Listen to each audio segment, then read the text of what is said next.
All right, welcome to another edition of New Wine Uncorked. And for those of you who are with us this morning, you know that on Fridays we are going live on YouTube. And so for those of you that are watching this and it's next week, maybe it's Saturday, Sunday, Monday, you're seeing the recorded episode. And so just so you know, on Fridays at 10, we go live. And we're going live is something we've been doing.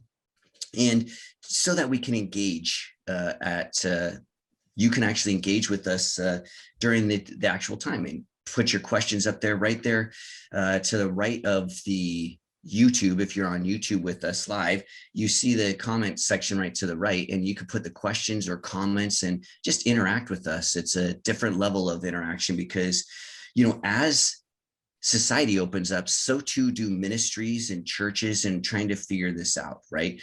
And so there's been a lot of talk about what is tomorrow going to look like. You know, what is it going to happen when things open up fully? And we're starting to see this. And there's both, you know, Shakespeare writes two different well, he actually writes three, but comedies or tragedies. And what we're seeing is as society enters into this realm of openness, we start to relate to one another more so in intimate levels, meaning physical contact. And we start to see goodness and people being able to love on each other and helping one another. But we also start to see the reality of the human in our need to consume and overcome one another.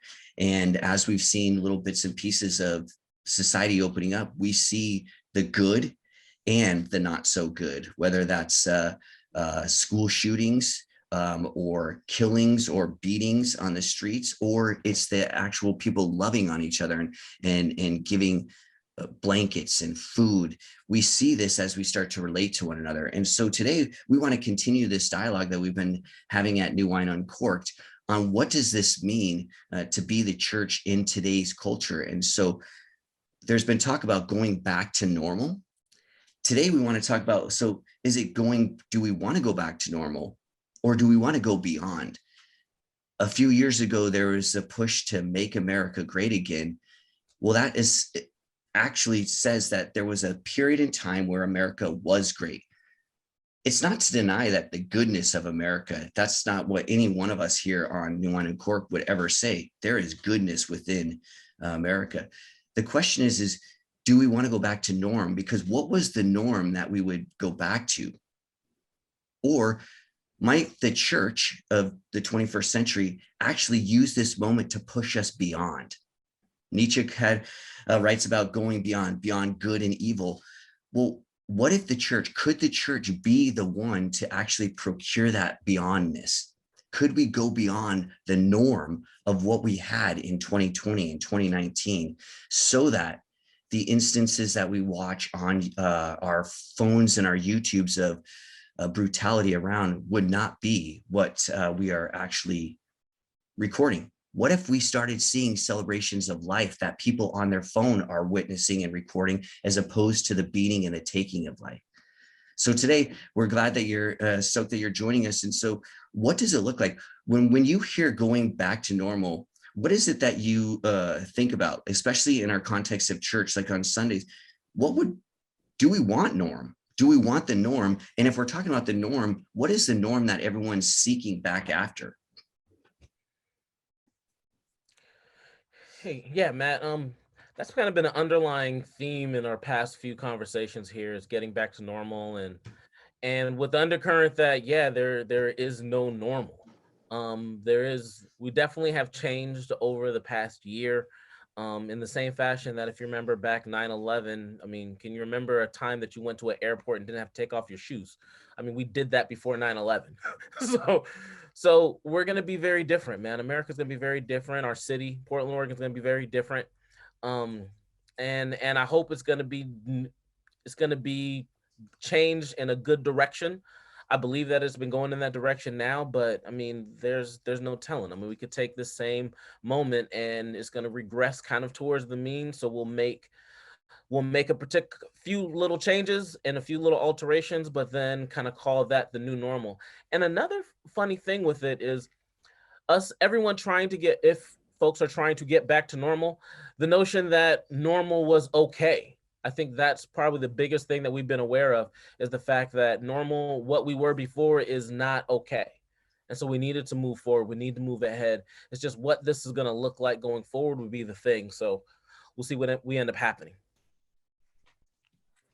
Yeah, with whatever normal is, and we've discussed this before, but uh, there needs to be a distinction between what is normal for society and culture and what is normal for the church. We've talked about the liturgical calendar and how there's normal time within the church calendar leading up to specific events within salvation history that are marked by church celebrations. But for the world in particular, normal is only ever interrupted by a tragedy. Um, and to Phil's point, that's when some alteration of course is made to chart out a new path for a new normal. But I wonder if it isn't because of the church's uh, amnesia or loss of um, identity in what quote unquote normal is and its place in time and space in time. The church pursues the normal of the world and allows itself to be co-opted and placed into servitude or uh, into comfortability and complacency. And maybe that's too abstract talking, but I think if we're gonna speak very concretely, like when we look at the history of the United States, where slavery was normal, and so churches, um, a significant amount of churches participated in that normal and benefited greatly uh, upon the dehumanization and degradation of Black brothers and sisters. So today, what is the new normal that we need um, to rebuff against? Well, for the last however many 12 years, it's been normal to have kids in cages at our southern border. And um, tragedy has already taken place in those cages. We have reports of sexual abuse. We have reports of psychological trauma, and that's on top of the devastation of COVID and how COVID has ran rampant through our slave camps, um, and yet for the American church, it is normal to turn almost away from that tragedy. Um, and so, whatever normal is, I am not a big fan of going towards any type of normalcy. I think the spirit, especially heading into Pentecost Sunday, the spirit disrupts normalcy, and the eschatological inbreaking breaks apart all forms of normalcy. Do you think with when we're talking about normal though, that it strikes me, and you were talking about this, a lot of churches though, to participate in society, they take on societal garb, to look like society, because the church, and maybe this is a modern phenomenon where the church doesn't want to seem too radical. It doesn't want to seem too outside of the bounds that actually society has marked out for the church's space. So whereas let's say in the medieval and even up to the Reformation, the church carved out its own space. The church made space for primarily for its neighbor, i.e., Matthew 25, Lord, Lord, when did we come and meet you in prison? When did we feed you? And so the church was predominantly that meeting society. We met you in the streets, this kind of thing. And then whether it was the Reformation or whether it was 1800s with the dawning of the industrial age, we continue to perpetuate, John Calvin talks about how the heart is where we create the idols, a factory for idols. And so in talking about this normalcy, before I remember reading this article where it's talking about, hey, making America great again. It depends on whose perspective. You know, if you, I mean, I'm 1960s is not something where, hey, you or Phil are going, yeah, you know what? I think we should go back to the 60s. I mean, that was a great time for my people, right? If you two are sitting there thinking, okay, well, when was it like greatness? Well, what about for me? Right. And I wonder sometimes with that mantra, and I was reading this article today on the movements within politics, bipartisan, that the Republicans are more for power and the Democrats are more for truth. I'm like, but is that the case? So when we go back to normal, you know, politically, aren't they just the same? They're the same coin, two sides of the same coin, Democrats, Republicans. So as we push back into normal, what though are the idols? I was thinking about this. What is it though that the church is holding up? Is the church holding up the message, the truth, the proclamation of Jesus Christ as it goes in? Or is it actually, has it actually taken that message of the Bible and actually molded it to fit its own needs so as to seem important in today's society, but not seem radically on the fringe? You know, we need a comfortable Jesus. So what is it that is leading the church, though, to believe that the normalcy of today, without even questioning, as you were saying, Tony, well, is this normal good for all? Because Christ came, God so loved the world, cosmos. So the normal that we're going back to here in the United States, is it good for all? And if it's not, what are the idols? What are the things that the church, I'm talking church, people who profess Jesus Christ in today's culture, 21st century, what are some of the things that you see hindering the true celebration of, this Sunday, the Pentecost, the descent of the Spirit onto the church? Are we stopping the movement of the Spirit, with our idols of today?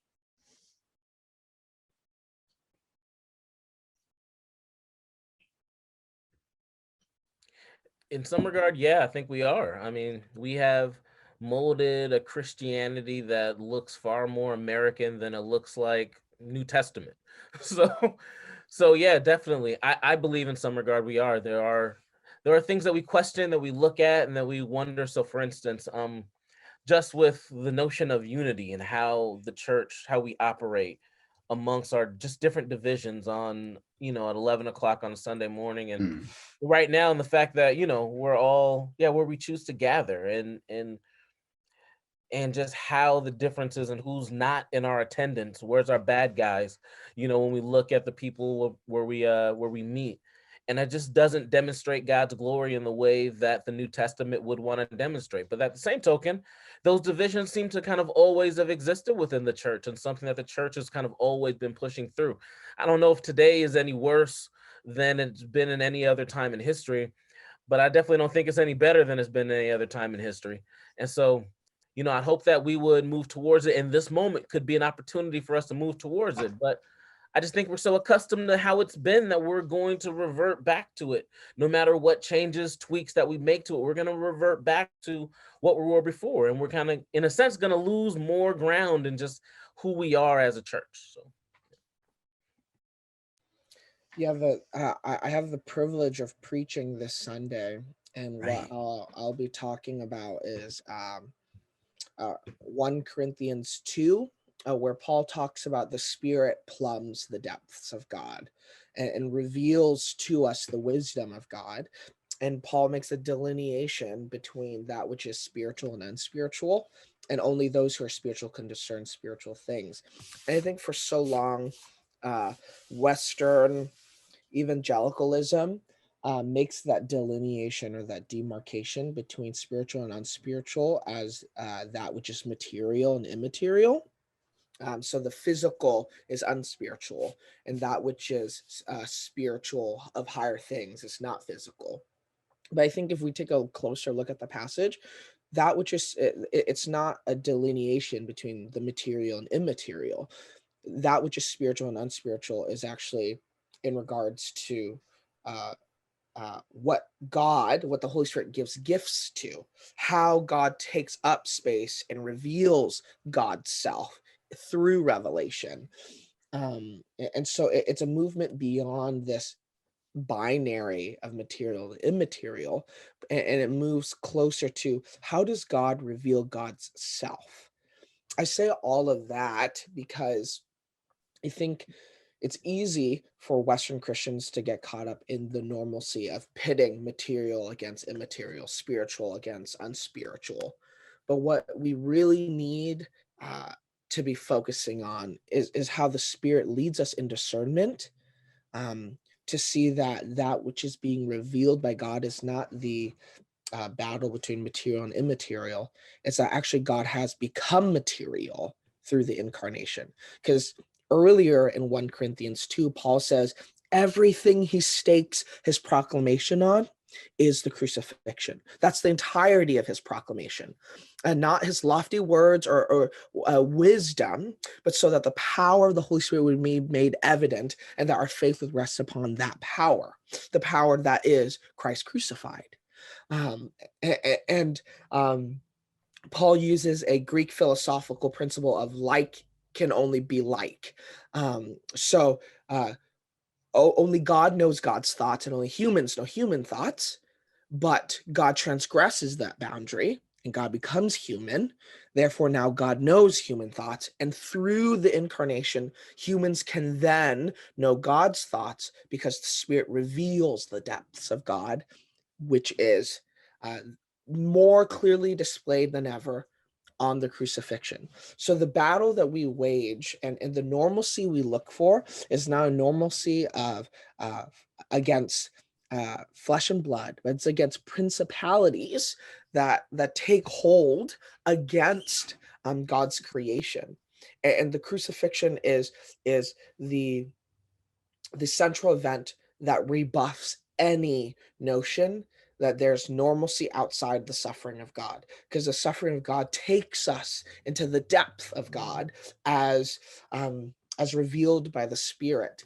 And so I think in our privileged triumphalistic society, we take the Holy Spirit as the great comforter who pushes us into comfortability rather than the Holy Spirit who comforts us because we are invited to suffer alongside one another. Because there's no God but the crucified God.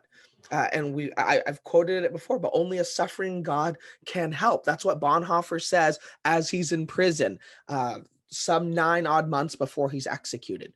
Only a Yeah. suffering God can help. So whatever sense of normal that we aim for, there can be no normal without suffering, because God doesn't turn away from suffering. God looks at suffering because God the Son suffered and God himself suffers. He looks at all suffering. There's no normal that we can pursue if we don't address and account for the suffering of the world. Yeah. Phil, yeah. Oh yeah, I was gonna just say, thinking of, we like easy distinctions. We like to go sacred, secular. We like to go material, immaterial. We don't like the distinction that said 100% God, 100% man, invading time and space to touch our sin because he's so holy. He can't be around sin at all, but he then touches and puts upon himself our sin, right? We don't like those messy distinctions. And so, and that relates to how we minister to people as well, and how we reach out to people and who we want in our congregation when we're together. We don't want messy people there, but Jesus came to the messiest of people, came to us, And so that just kind of plays into just what you're talking about, Tony. Is just, we don't like the messiness, but Well, Jesus jumped into the messiness. Go ahead. not just the messiness too, we create it. I don't know if you guys have seen this. There's this big push now. I was reading this for this God Bless America or God Bless the USA Bible, and this is coming from a major publisher. I think it's Zondervan, who's trying to publish this the 20-year anniversary of 9/11. They're trying to release this God Bless the USA Bible. How can a nation who seeks to one nation under God think to create a normalcy that's universal, that seeks to bring in the truth of love the Lord your God, love your neighbors yourself, if it's creating a Bible that says clearly God blesses this, that the USA, it's almost a arrogant insinuation that now USA is what? Displaced or replaced Israel, as if the chosen people. That's kind of what it pushes. How is normalcy coming under a nation that is creating its own Bible? Like, how does the church push against that? Well, let's stick with the messiness. Um, there is a level of saying America has definitely experienced God's blessing. There's a level we could say that. Yes, there's a level at the same time we could say America's been entirely horrible with all the blessing that God has given us and all the opportunity that God has given us. Yeah, both those things are simultaneously true. And how do we live out an experience where both those things remain true? Consistently looking at how we live out our freedoms in Jesus and say, yo, we have this past, we have this history, we have the potential to continue to live into the history, this negative, horrible history, but still in all enjoy and embrace the blessings of God while living into his blessing to overcome the things that we've lived into.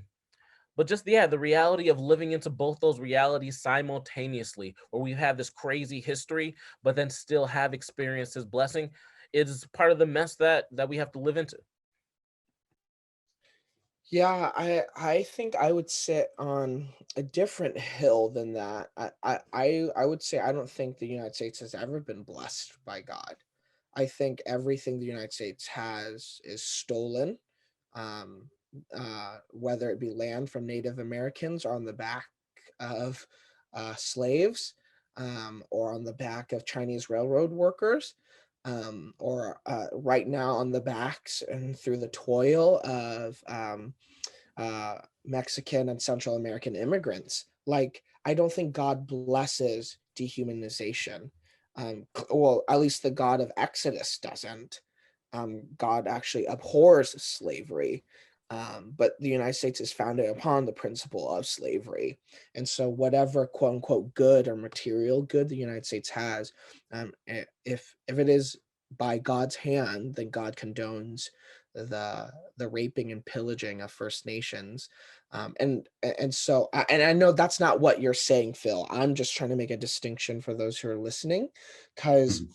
I think what we fail to understand, especially with like Zondervan, what a great money ploy. After 2011, when everyone was like, oh, the NIV, Zondervan has gone liberal. Look at the TNIV with the gender stuff. No better way for Zondervan to say, no, we're actually center right. Look at us with our patriotic Bible. I think what the American church has done is it's become the priest of American folk religion, and the American folk religion has, but all religions, nationalistic religions and tendencies and behaviors have this bent, which is we make sacred our suffering and we agnosticize other people's suffering. We disembody other nations' sufferings so that when we cause suffering to other nations, it's removed of God. It's disembodied. It's ethereal. It's an idea. It's abstract. When we drop a bomb on another nation, it's very digital.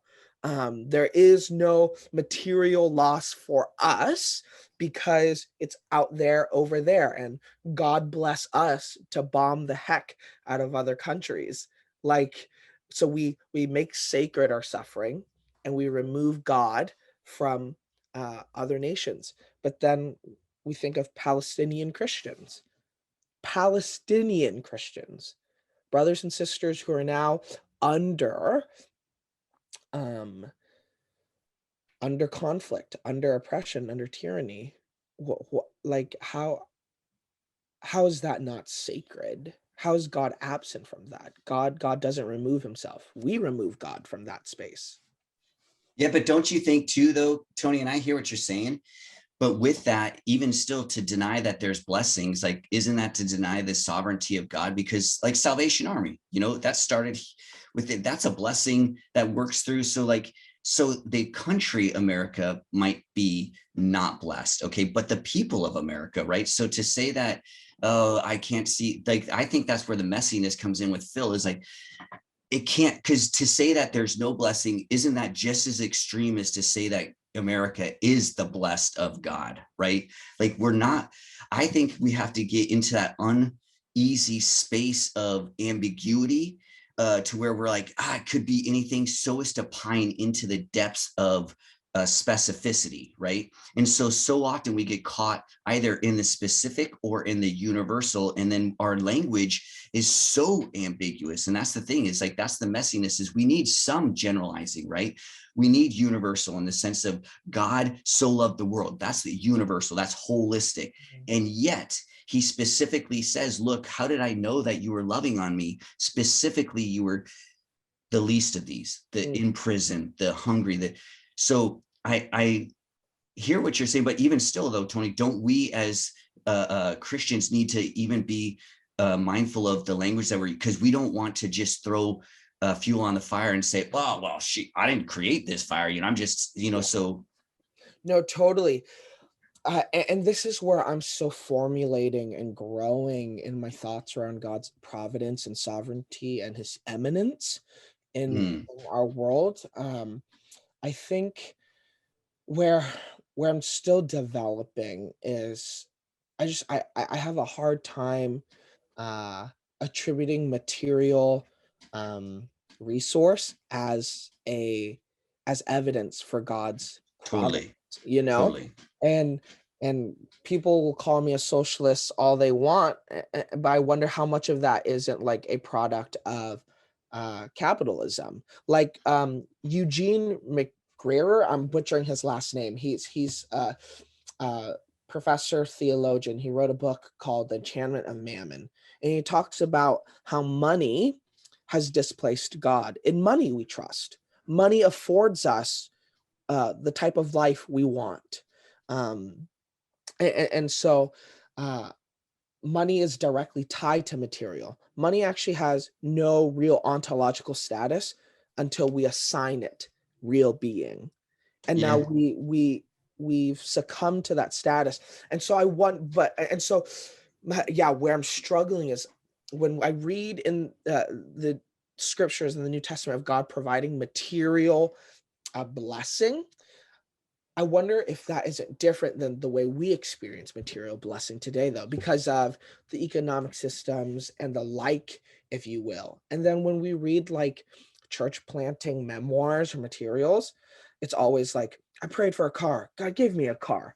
But it's like, man, those are puny prayers. Like, don't get me wrong. When a single mother prays for a car and God gives her a car, praise to the Lord of hosts of angels. Like I really believe God came through in that one.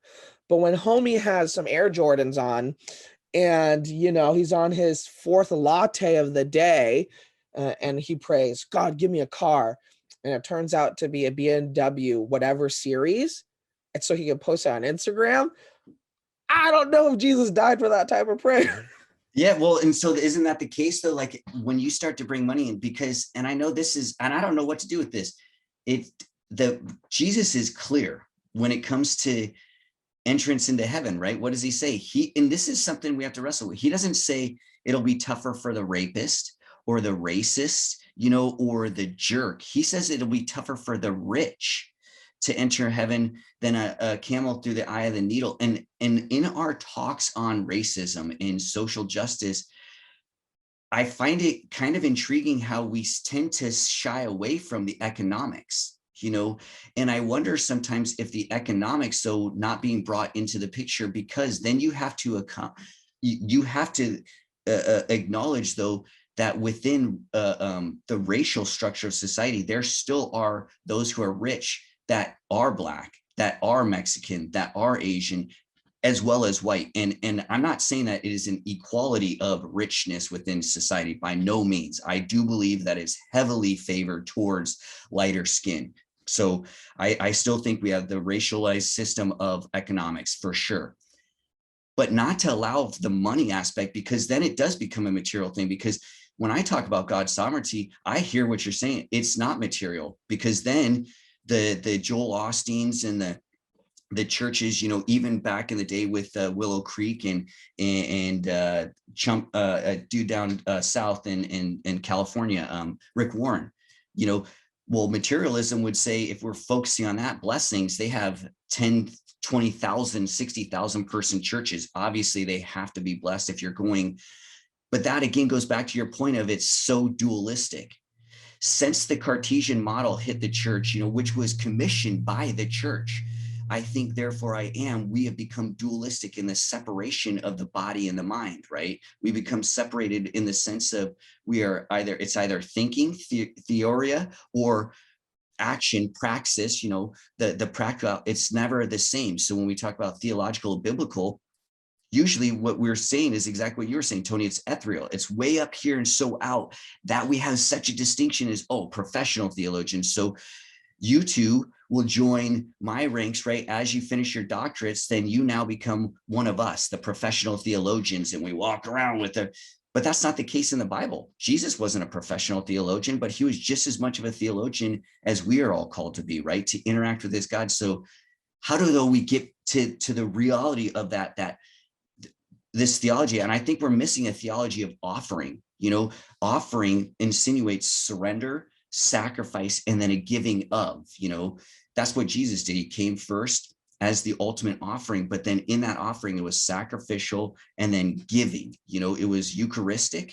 I mean, and this is where theology really, we have to understand this, where are the people engaging the Bible, but also engaging one another?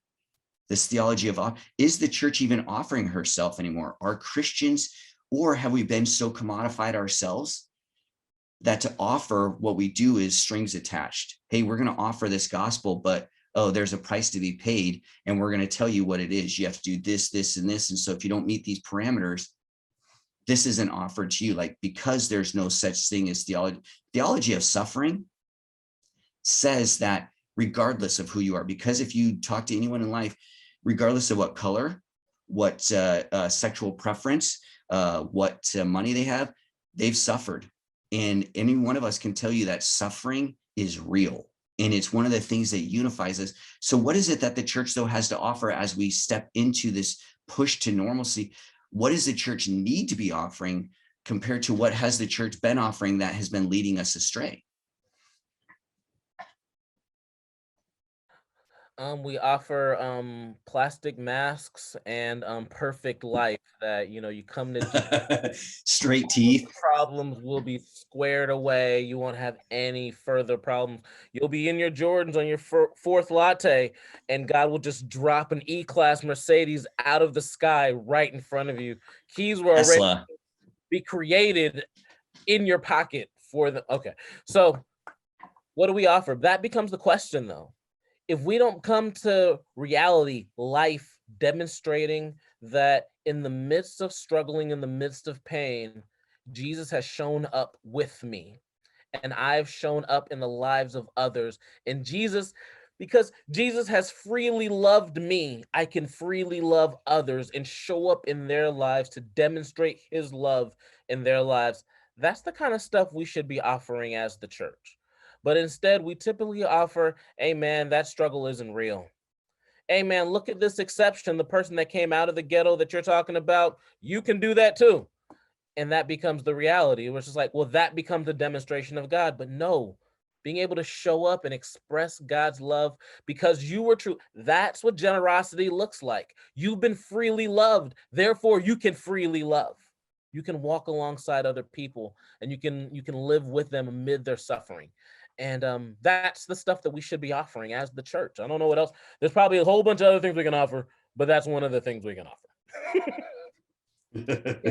Yeah, I am so blessed and fortunate to be working alongside um the pastors and the staff that I do, because every day I learn from them that the greatest offer we have to give is ourselves. I I've never been a part of a team that so freely gives of themselves, and I mean, like, our senior pastor isn't just like standing on top of a pulpit and telling us, "Hey, be self-sacrificial." Like, he lives it out daily. My senior leadership team lives out daily a giving of themselves. Like, the messages that I've heard proclaimed at church aren't messages of, "Hey, this is the potential future that God has for you, and we all need to just aim for that." But rather, it's, "This is the life that we have to live together. And this is how I give myself to you, and you give yourself to me, and we give ourselves for others. And so I think it's that's the true material that we have to offer is ourselves. And so from yeah, my senior leadership down to me, a lowly peon, I feel so fortunate and blessed to be a part of a church that really believes in wringing ourselves out for the sake of the kingdom, of throwing our lives um, at injustice for the sake of others. And so, whatever the church has to offer, I would hope that the church I'm a part of is on that path, and that this is the kingdom in breaking, that we are to give our lives for one another.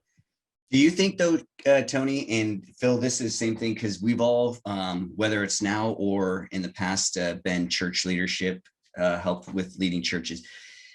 Even in that saying though, Tony, because I'm working on my understanding of language too and the way in which I employ it, but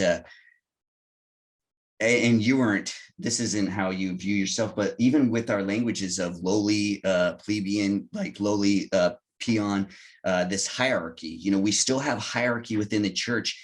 And I've been reading through, you know, First Corinthians. I'm doing this little study just to see how Paul's relating to his church and going back to Jesus, and Jesus's words just, I think, are so frightening for a lot of church leaders, that today you are my co-heirs, you are my brothers and sisters, as if I'm not above you, right? And so a church model that would follow the really the model of Jesus would be much more collaborative and much more of a team.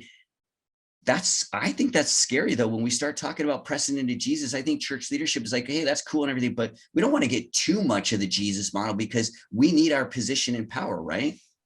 Yeah. No, I don't get a whiff of that at all from my church. And like some people may call themselves lowly and peons as like self-deprecating humor. Sure. I call it because that's something I need to believe. Like I'm the most egotistical, prideful guy I know. Like and You I can hang out with me for a couple of times. I'm sure we can find some no, I'm sure Phil knows some people too. no, Maybe even Phil's more egotistical than me or you, or I'm more. We um, can have a competition. no, because we've talked about like my vocation is self-deception. I love deceiving myself. I love talking myself up. I love displacing responsibility. I am addicted to never being the problem. And so I know, like, I'm not trying to be self-deprecative. If anything, I want to follow closely to the Apostle Paul when he says, like, I'm the chief of all sinners. Well, if Paul's already claimed that, can I be assistant chief? Like, can I be a director of a department? Can I manage? Like, because I know I'm prone to wander. Like um if it wasn't for the son who goes into the far country, I would have built my estate on the border of hell and earth. Like I just know what I'm capable of. Yeah. And so um Don't you think that's where we need to get out though? Like this is where I'm thinking of pressing into the unprecedented. You know, Bart says the impossible possibility, right? Because you're right. I think the going beyond though is getting from what Paul says, I am the chief of sinners, to recognizing though that I am the chief of creation in the sense, the centerpiece, because on the cross, Jesus saw me. He saw Matt Farlow, and he didn't see, like, I get what you're saying. There needs that simultaneity of what Luther was wrestling with, that once I am sinner and saint, there needs to be a balance, but not really. We need to radically be in Christ so that I see my self exaltation, but it's not self-driven. It's self, because the crazy part of Philippians 2, it says that Christ was created. He came in the likeness of man. So while we are created in his image, he then flips the script and says, I'm going to come actually in your likeness. for other people, I totally think that they need to live more into what Christ has done for them and live in that reality. Um, and they need to be uh, dissuaded and disabused of the notion that they're filthy sinners, because that has been used as a controlling technique for their lives, where men of power will tell them, you're a sinner and you need to listen to me. Therefore, I am the way to Jesus. But no, actually, Jesus is the way to himself and to the Father. And so I think for a large majority of the church, yes, we need to proclaim the radicalization of how we're simultaneously saint and sinner, but for them, the saint reality is the container for the sinner reality. And then for a small minority who are uh, excellent at self-deception, I count myself among those unfortunate few. I think there needs, especially as leaders, I think to let go too quickly of the reality of how depraved we are only leads further to the being enamored with power. And so, and like for people who know me in real life, and Matt, you and Phil, like I'm not like that sad of a guy. I'm pretty jovial. Like I'm pretty, yeah, I got puns for days and I shoot from the hip, but I know for the sake of my soul, like I I need to hang out at Golgotha more than I hang out in any upper room. Like I Mm. need to be in that place of of darkness, because it's a place of submission. It's a place where I do that inner work that really shows like, oh, all I have is Christ. But the minute that there are lights, like that's when I get wide-eyed and I dream about the future and possibilities. But the only possibility that saves is a possibility that God suffered and died for a sinner like me. And so I agree with you. This is not something I would prescribe for the regular parishioner, not regular, for any parishioner. This is something I would prescribe for people who have egos. That, man, we gotta destroy that part of ourselves where Paul says he whips himself into this type of spirituality. Or if people love the really bad Angels and Demons by Dan Brown, the guy's like whipping his back. Like in some ways, I think I need that, or else I think I can save myself. Like I'm foolish enough to think I can save myself, or yeah, that's just self-deception. Yeah, and definitely that last thing you said, Tony. Yeah, it's not just you. All of us as believers, we get to this notion that we're bringing Jesus to the party now. Wasn't there before we got here. We're bringing him here because I grabbed Jesus, threw him on the cross, pulled him down, and now we're walking together. Nah, man. Yeah, just the reality of just what the work that I do every day at the harbor, working with men that are working through recovery. The reality of seeing their story and knowing that, yeah, one step to the left, one step to the right, I'm in the same spot you're in. And so I understand on a regular basis the grace of God just in my life, knowing that, whoa, okay, that really could have been me.